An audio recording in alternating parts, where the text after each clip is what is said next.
Assalamualaikum warahmatullahi wabarakatuh. Baiklah, kita akan melanjutkan membahas materi gelombang berjalan, khususnya membahas persamaan simpangan. Materi fisika kelas 11. Kemarin kita sudah belajar gelombang berdasarkan amplitudonya itu terbagi atas dua. Ada gelombang berjalan, ada gelombang stasioner. Nah, sekarang kita akan belajar tentang gelombang berjalan ini, mempelajari besaran-besaran yang ada pada gelombang berjalan. Besaran gelombang berjalan itu yang pertama ada simpangan. Simpangan ini dilambangkan dengan Y, di mana persamaan umum simpangan itu dirumuskan dengan Y sama dengan plus minus A sin theta. Theta itu adalah sudut fase yang dirumuskan dengan 2πc. Si itu adalah fase yang dirumuskan dengan T kecil P terbesar tambah kurang X per lambda.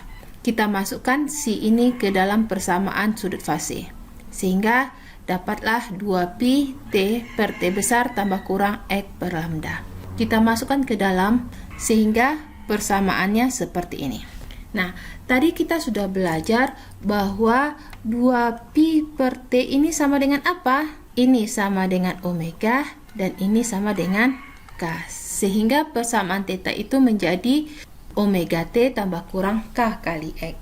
Kita masukkan ke persamaan simpangan ini. Sehingga Y sama dengan plus minus A sin omega T plus minus K X. Kalau kamu belum tahu yang mana yang disebut dengan simpangan, misalkan ini adalah sebuah gelombang tali, yang disebut dengan simpangan itu adalah jarak dari titik setimbang tali ke puncaknya ini, atau ini juga boleh disebut simpangan. Jarak dari titik setimbang ke atasnya gelombang. Ini yang disebut simpangan. Tetapi jika jarak maksimum yang dicapai oleh simpangan itu jarak titik setimbang ke puncaknya ini yang paling tinggi, maka ini kan biasanya disebut dengan amplitudo.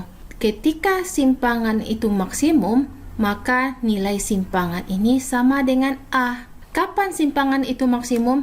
Jika sin ini bernilai 1. Y maksimum itu sama dengan nilai A.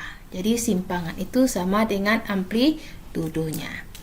Nah, sekarang kita lihat di sini, dalam persamaan ini A-nya bernilai ada plus minus dan X-nya juga ada bernilai plus minus. Jika A itu bernilai positif, artinya arah getar pertama gelombang itu ke atas. Sementara jika A itu bernilai negatif, artinya arah getar pertama gelombang itu adalah ke bawah. Misalkan ini ada sebuah gelombang, awal gelombang seperti ini. Nah, kita lihat gelombang yang pertama, dia bergetar ke sini. Gelombang yang pertama kali ini arahnya ke atas. Kalau dia ke atas, maka A itu bernilai positif. Tetapi jika arah gelombang pertamanya itu ke bawah, maka A-nya itu bernilai negatif. Jika X itu bernilai positif, artinya apa?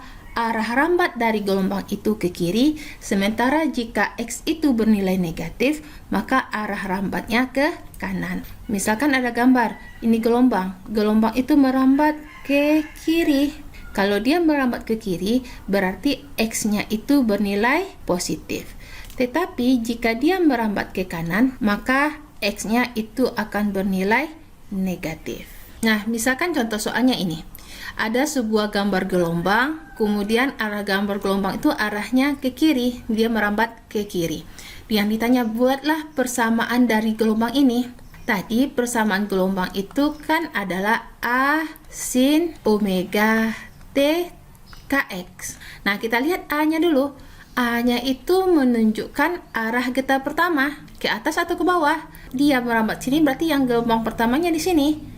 Dia merambat ke atas atau ke bawah? Ya, ke bawah. Kalau ke bawah, berarti tanda A-nya adalah negatif. K-nya dia merambat ke mana? Ke kiri. Kalau ke kiri, maka nilai X-nya adalah positif. Berarti inilah bentuk persamaan dari gambar yang di atas. Y sama dengan min A sin omega T tambah Kx.